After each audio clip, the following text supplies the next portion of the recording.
Saudara, apa yang sesungguhnya terjadi pada kondisi psikologis seorang anak ketika ia berani melakukan tindakan ekstrim? Salah satunya adalah melakukan pengeboman di dalam sekolah. Saya akan langsung tanyakan kepada Vera Ita Biliana, psikolog anak dan remaja. Mbak Vera, terima kasih untuk waktunya. Kita tahu bahwa kejadian yang kemudian terjadi di SMAN 72 Jakarta ini begitu kompleks, begitu pelik, karena terduga pelaku yang kemudian saat ini berstatus anak berkonflik dengan hukum baru kelas 3, Mbak. Kelas 3 SMA di bawah 18 tahun usianya.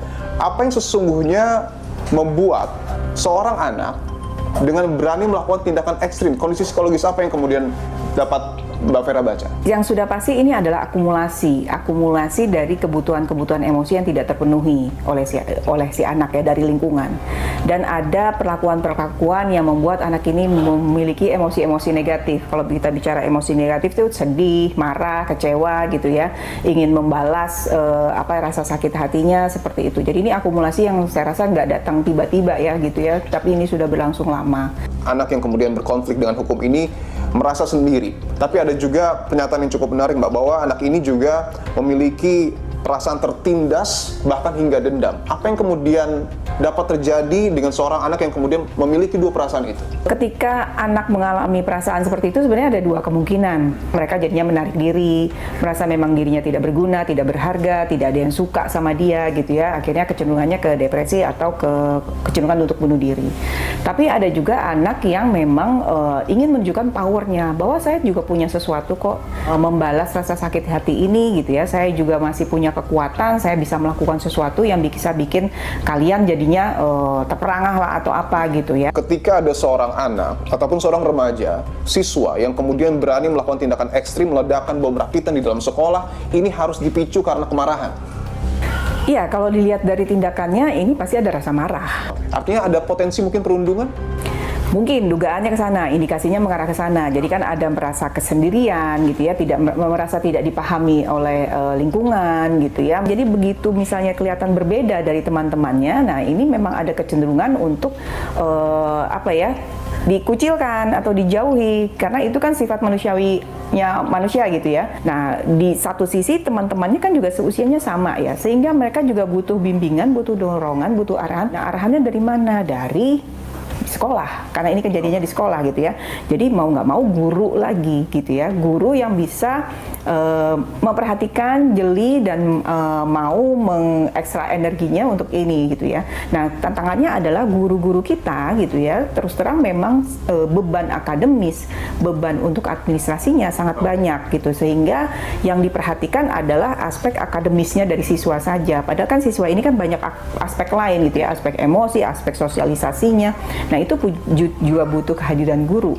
Ada konten-konten, Mbak, konten kekerasan bahkan ekstrim, bahkan terorisme yang kemudian diakses oleh terduga pelaku anak berkonflik dengan hukum. Apakah ini menjadi hal yang logis atau justru ada sesuatu hal yang kemudian juga harus kita waspadai bersama? Jadi ketika anak ini tidak mendapatkan apa yang dia butuhkan di lingkungan terdekatnya, di rumah gitu ya, tidak ada teman bicara, tidak ada teman diskusi untuk berkeluh kesah gitu ya, dia akan mencari di luar sana. Nah, di luar sana ini opsinya banyak sekarang, luas sekali gitu ya, di dunia internet tuh banyak sekali. Dia akan mencari mungkin awalnya teman bicara, mungkin dia melihat kemiripan dengan itu gitu, sehingga merasa ada attachment, ada bonding ke situ. Jadi dia ketemu dengan teman-teman yang memang kayak klop gitu. Sedangkan di lingkungan yang realnya, di lingkungan nyata, baik di rumah maupun di sekolah, dia tidak mendapatkan hal itu. Oke. Seberapa besar sebenarnya komunitas ini juga dapat menstimulus sang anak sehingga berani melakukan tindakan ekstrim itu? Besar sekali gitu ya, besar sekali.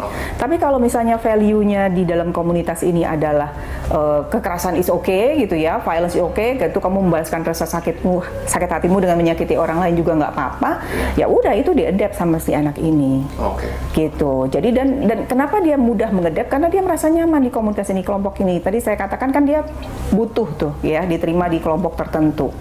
Dari kejadian ini, Mbak Vera, sejauh mana sebenarnya pemerintah ini harus mengambil peran, khususnya untuk kemudian bisa menjaring konten-konten yang berbau kekerasan ataupun konten negatif yang tersebar di media sosial agar tidak tersentuh oleh anak-anak kita? Yang diharapkan sih pemblokiran ya. Pemblokiran. Gitu. Dan itu penting, Mbak? Penting gitu ya, karena ini kan sudah ekstrim. Ini kejadian ini sangat mengejutkan semua orang gitu ya, termasuk saya gitu ya. Ini terjadi di sekolah yang kita biasanya cuma baca berita di luar negeri, ini terjadi di Jakarta pula gitu ya. Coba deh bikin studi, bikin survei di seluruh Indonesia gitu ya. Ditanya nih semua anak-anak yang melakukan kekerasan. Mereka mengkonsumsi apa sih di internet gitu ya? Game apa sih yang mereka mainkan? Tontonan apa yang mereka tonton gitu ya? Coba cari, ada kesamaannya pasti. Saya yakin pasti ada kesamaannya. Nah, itu juga bisa jadi dasar untuk melakukan pemblokiran. Saya rasa semakin dibutuhkan tindakannya lebih tegas dari pemerintah. Apakah itu juga bisa diartikan artinya paparan radikalisme ataupun mungkin paparan paham ekstremis ini tidak hanya melalui doktrin konvensional, tapi juga dapat tersebar melalui media sosial? Justru itu, sekarang media sosial, game online juga masuk media sosial kan. Jadi yang beresiko itu tidak hanya konten gamenya saja atau konten tontonannya saja, tapi kan buntut dari itu tuh ada namanya grup komunitas chat online, gitu. Jadi grup orang-orang yang sama-sama memainkan game itu. Nah, disitulah bisa masuk juga paham-paham kekerasan tadi.